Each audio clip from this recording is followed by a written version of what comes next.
Hello everybody, my name is Zoe Rebekah. Welcome back to my channel. And today's video is going to be all about borderline personality disorder. So I have borderline personality disorder. I personally struggle with it, and borderline personality disorder is a mental disorder characterized by unstable moods, behaviors, and relationships. And it usually involves general instability, relationship instability, mood instability, impulsivity, other relationship difficulties, intense fears of abandonment and rejection, distorted self-image, and often self-harm. And I just felt like this was a topic that I felt like was really important for me to discuss. You guys know that I love to discuss mental health topics. I personally struggle with various mental health disorders, and I like to raise awareness for them and destigmatize them and provide you guys with essential information about these disorders that I struggle with. So this video is going to be all about borderline personality disorder, what it is, how you can cope with it if you struggle with it, and how you can help loved ones who struggle with it. If you know anybody who struggles with borderline personality disorder, I will give you guys some suggestions for how you guys can help. And before we jump into today's video, I just briefly want to say that I really appreciate all you guys watching my videos. And I'm also going to be doing live streams every other week, so make sure you guys stick around and stay tuned for those.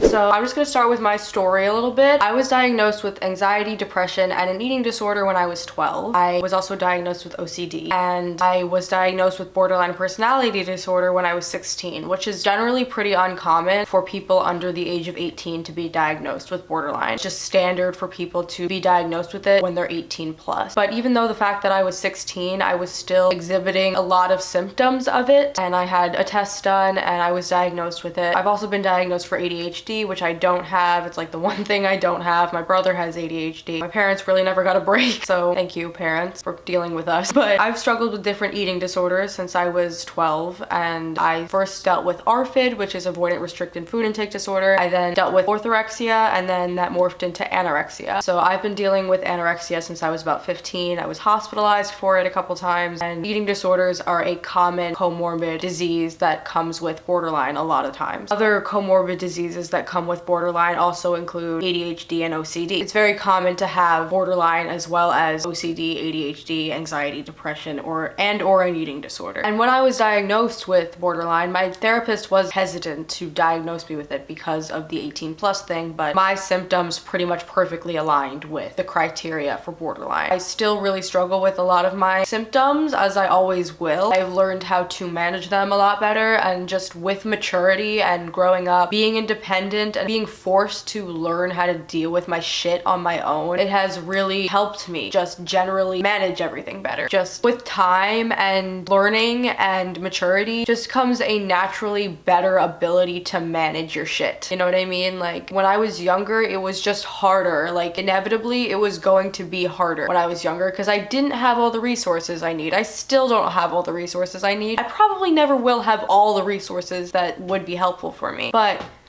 cat, stop it.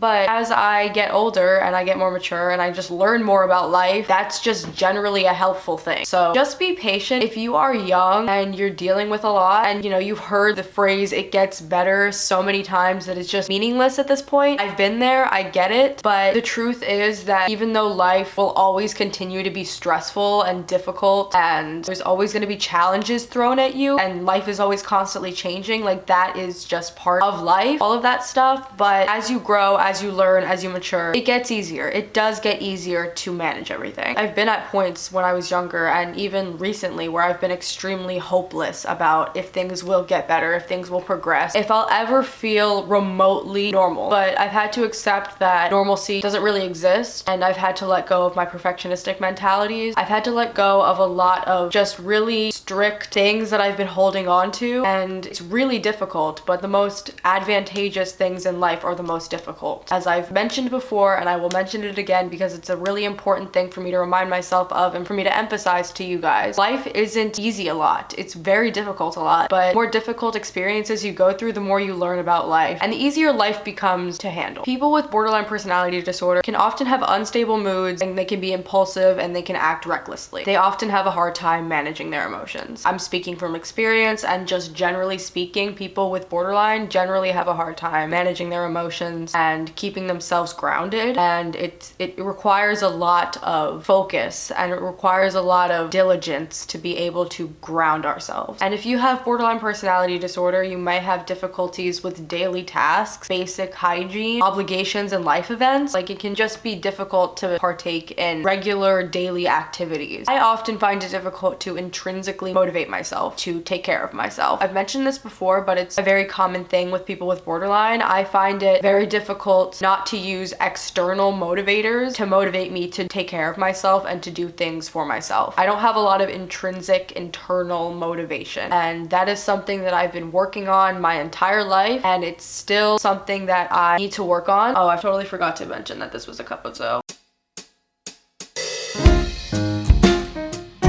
I always do that. I get like so far into the video and then I forget to mention it's a cup of Zoe. But anyway, cup of Zoe. I got my cup of Zoe mug here. I wanted to represent, this is iced coffee, but I wanted to represent my cup of Zoe mug that you guys can get on the merch tab on here.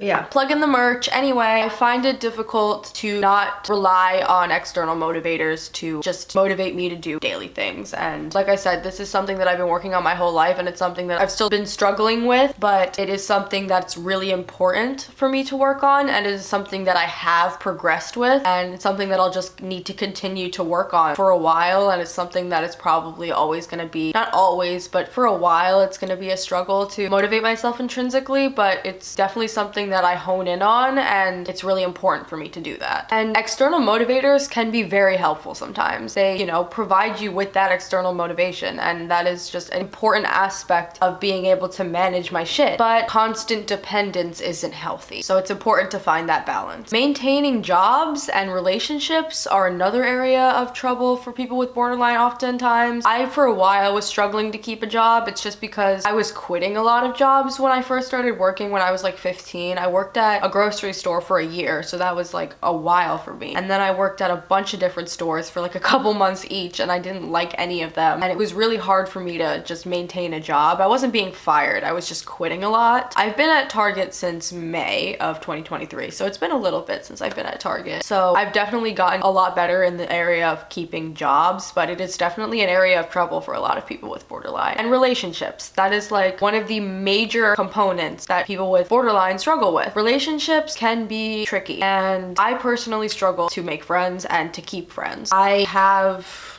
like 3 friends in total, and 2 of them don't live here. 2 of them I've known since I was 14. One of them I met in school here. Those are pretty much my only like actual friends, and it can be very difficult to just... My cat is drinking water right now. You can definitely hear that. I need to stop for a minute while he drinks his water. Anyway, so just generally maintaining friendships is an area of trouble for me. It's difficult, and a lot of it has to do with the fact that not only do people not want to deal with it a lot, like that's just the reality, is that a lot of people don't want to deal with me and my problems, but also the fact that with my problems comes these intense fears of abandonment and rejection. I feel like most relationships I ever have, I feel like it's going to inevitably, they're going to wind up abandoning me or rejecting me. And it is a very painful, constant feeling I have, but it's something that I have to manage. And that is another area that I struggle to manage a lot. I mean, I've been in a romantic relationship with my boyfriend Theo for almost 3 years now, and that is a like huge thing for me. People with BPD are often terrified of people abandoning them and leaving them, but they can also, because of their just constantly unstable moods, they can shift from being terrified of being left to feeling withdrawn in relationships, and they can sometimes shift to feeling smothered and sometimes fearful of intimacy. It's a fine line we gotta walk. Like, Theo and I have our troubles in our relationship that often stem from my borderline. Whenever we get into arguments, a lot of them, not all of them, because obviously every fight is different and every couple has to go through challenges. Our relationship is generally pretty healthy, but a lot of our arguments stem from me being emotionally unstable, or me being impulsive, or me like assuming something, or me blowing something out of proportion, being very reactive. Part of borderline, a lot of of people with borderline are very emotionally reactive. And in the moment, it's a really difficult thing to manage. Like when you feel, this is for me personally, but I feel like a lot of people with borderline can relate to this. I often feel like if I'm starting to get upset, it just happens so quickly. Like I get a little bit upset about something that might seem minuscule to like anyone else, but to me it's not minuscule, it's not small, it's like this huge thing. But to anyone else, it might seem minuscule, and it starts with that one thing, and then I just get more and more upset like every second, like every half a second, I just get more upset, and then like a minute goes by and I'm completely out of my mind and I'm so upset. And this happens a lot because that happens so quickly. It can be really hard to ground yourself in that moment. But when it happens for me, I often, if I don't take the proper steps to take care of myself and to get out of it, and I don't use the proper coping skills that are going to be healthy for me, then I can wind up staying in that dark place for hours, like all day. Like I usually can sleep it off, but I'll wake up feeling like off too. Like if I don't properly take care of myself in that moment, it doesn't go away for a while, and it's just this lingering horrible feeling. So that's part of the reason it's so important to use my coping skills and for you guys to use your coping skills in that moment. And even though it's difficult to remember or utilize your coping skills when you're feeling super reactive or super emotional, it can be helpful to some things that I do when I'm like really heightened emotions and I really need to bring it down. I'll smoke some weed, first of all, so if you guys like to do that, that's an option. I will squeeze an ice cube sometimes. Sometimes squeezing ice cubes can be really helpful, especially if you have the urge to harm yourself. That can be really helpful. Or snapping rubber bands on your wrists. There are many different coping skills that you can use. Writing, journaling, any sort of distraction like TV, movies, YouTube, all helpful coping skills. And some people with borderline might use food, alcohol, or other substances to cope with their disorder, and it can be a very unhealthy coping mechanism, obviously. I am addicted to nicotine. I don't use it to cope with my shit often. I do sometimes. I'm not gonna say I never do, but I'm just addicted to nicotine, and I wish I wasn't. I'd like to quit, but going through that process would be really difficult right now. But that means I should probably do it. If I'm staying on theme with this video, I should make a whole video about the process of me quitting nicotine because I really want to. But anyway, that's off topic. But yeah, people with borderline generally tend to have addictive personalities. So it's important, especially considering that I'm on medication for it, and taking that medication with alcohol isn't the smartest idea. I tend to generally stay away from alcohol. Like I drank it on my 21st birthday. I'll drink it once in a while, but I generally try to stay away from alcohol because it's not healthy for me and I can very well get addicted to it, and it's not good for me to take with my medication. So if you have borderline personality disorder, especially if you're on medication, stay away from alcohol. That's the smartest thing to do in my opinion. I often restrict my eating as a way of coping. That comes with both my borderline and my eating disorder, and it's not healthy, and I have gotten better with it, but it's still present and it's something that I will continue to work on. I also find it difficult to be unoccupied at all, and I don't know if this is just me or people with borderline, but I think it's a little bit of both. But for me specifically, I find it really difficult to be unoccupied, to be just sitting alone, not having anything specific to get done. I've talked about this before, the constant need to be productive. I've always struggled with that constant need to be productive, and I think it is partially because I feel so useless all the time. Not all the time, but a lot of times, generally, I feel useless. I feel worthless, and I feel the need to prove my worth by being productive constantly. And that I feel like does come from borderline a lot, and a lot of people with borderline can struggle with that to an extent in some way. But it's important to learn the balance between productivity and relaxation, and I've discussed this before, but I want to make a video at length about balance just in general and just how important it is to maintain balance in life in every aspect. And especially when you deal with mental health disorders, finding that balance can be very difficult, but it is so important to learn. On the other hand, I often have trouble concentrating. I also hyperfocus. I just mentioned that I don't have ADHD, but the hyperfocusing and the difficulty concentrating a lot definitely comes from my borderline. And it also, I think, comes from a combination of borderline, anxiety, and depression, and just constant stress. I'm constantly stressed out, and it's something that I need to manage, and it's something that's really difficult to manage at this point in my life, but the best way that I can manage my stress is to First, distract myself, like I was talking about. The best way for me to cope with feeling emotional or bored or useless or whatever negative emotion it is, the best way for me to cope is to distract myself in some way. And whether that's watching TV or a movie, or that's writing something, or that's planning a video, or it's editing a video, or it's going out to get Dunkin' or something, or getting a new vinyl, playing a vinyl, cleaning, whatever it is, if I distract myself, then I'm not thinking about why I feel so bad. And then it just pulls me out of that place and I can transition into a better place. And also the fact that there's so much going on in my head at all times, that's going to inevitably make it difficult to concentrate. And I think that a lot of people who struggle with any sort of mental illness can understand those constant thoughts just flowing in your head all the time, just so many thoughts all the time. It can make it hard to sleep, it can make it hard to eat, it can make it hard to do just daily tasks, just having all of that going on in my head all the fucking time. And it's really hard to unwind a lot of times. And that definitely impacts my attention span. I also really have problems with my short-term memory. I don't know if this is because I smoke, but I think it's partially to do with borderline. I have difficult with my short-term memory. Like, something could happen 5 minutes ago.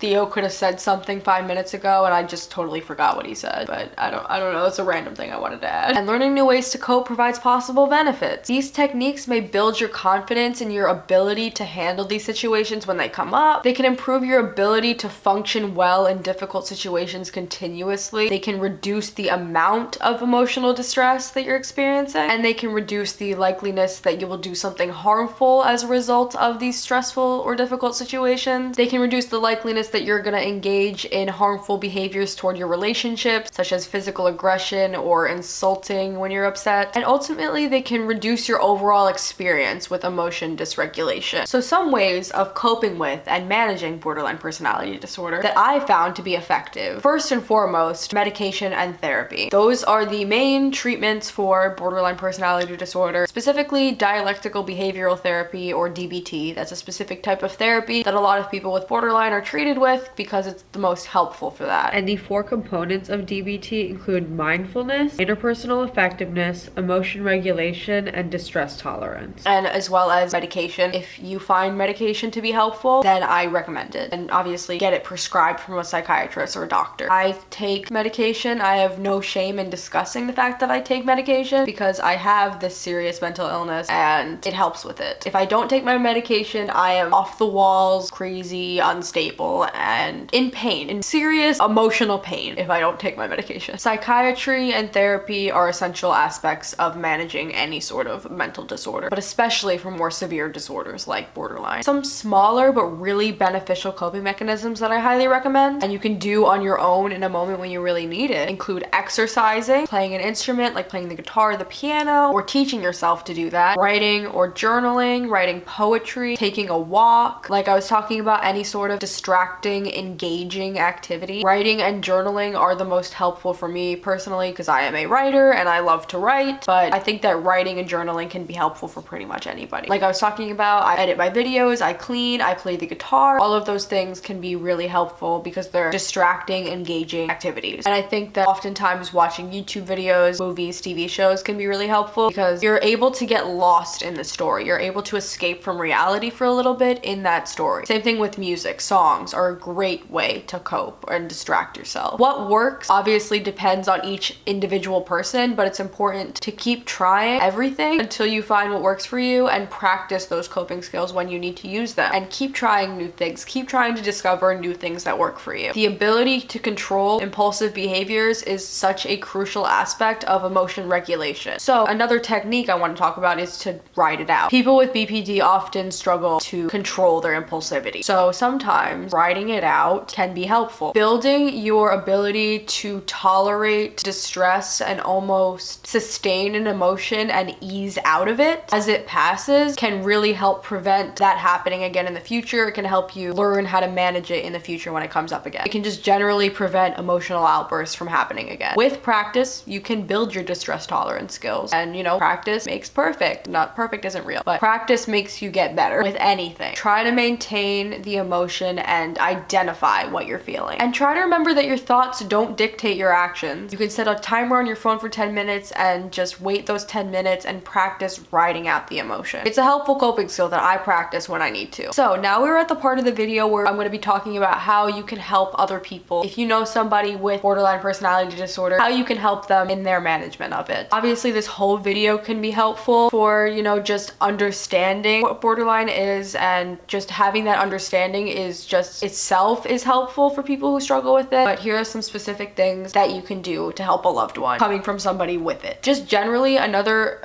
really important aspect of managing borderline personality disorder is for the loved ones of those struggling to be able to help them. So here are some things that some of my loved ones have found to be helpful when I'm having an episode. Be patient, don't judge at all, set clear boundaries, remind them of their positive qualities. Even if they're gonna refute it, just try to remind them of their positive attributes. Learn their triggers, so you can try to avoid them, but you can also practice exposure therapy, which is like being exposed to a trigger to help build up that distress tolerance. Provide them with distractions, be calm and consistent, and plan ahead so you're not stuck not knowing what to do when an episode happens. I know all too well that people with borderline personality can be difficult to deal with, to put it plainly. I completely understand that. For me at least, I think a lot of people with borderline can relate to this, but we are pretty hyper aware of how difficult we can be, and that only enables those feelings of abandonment and rejection. Like, I often expect that to happen. But if you're someone who has some sort of relationship with somebody with borderline, improving clear communication, setting clear boundaries, and managing your own reactions can just generally improve your overall relationship and their management of their disorder. And when you're taking these steps to actively help them, it's just better for both of your sakes, trust me. There's no instantaneous or magical cure for borderline personality disorder, but with the proper treatment, support, and motivation, many people with BPD are perfectly capable of thriving and maintaining healthy relationships with themselves and others, and they can and do get better. And their relationships become more stable and rewarding. The more stable they become and the more they're able to manage it. People with BPD with the most support and stability in their home environments actually do better than those who don't. They tend to show a lot more progress than people whose relationships are unstable, unhealthy, and insecure. But overall, borderline personality disorder is a complex, intricate disorder that requires tactful care. But with patience, persistence, consistency, proper support, motivation, proper treatment, people with borderline personality disorder are perfectly capable of thriving and living their best lives and maintaining happy, healthy, steady relationships. So yeah, that's gonna be it for today's video. I really hope you guys enjoyed it. I worked really hard to plan this out, and I really enjoyed filming this and just giving you guys this really vital information. So yeah, if you guys like this video, give it a big thumbs up. Make sure you hit that subscribe button. Please make sure you guys are subscribed to this channel, and make sure you guys give this video a like. It really helps me out. And make sure you guys leave me comments down below. Leave me suggestions for other videos you guys want to see, and let me know if this video was helpful for you at all. And make sure you guys check out both my books, my memoir Battles on the Borderline, and my poetry book, An Erotic Anthology, and my psychology. And check out all my other social medias. My Snapchat is Zoe Frenchman, my Instagram is Zoe R Frenchman, my Twitter is Zoe Rebekah F, and my TikTok is Zoe RF420. So yeah, that's gonna be it for today's video. I hope you guys enjoyed it, and I'll talk to you guys in my next one. Bye!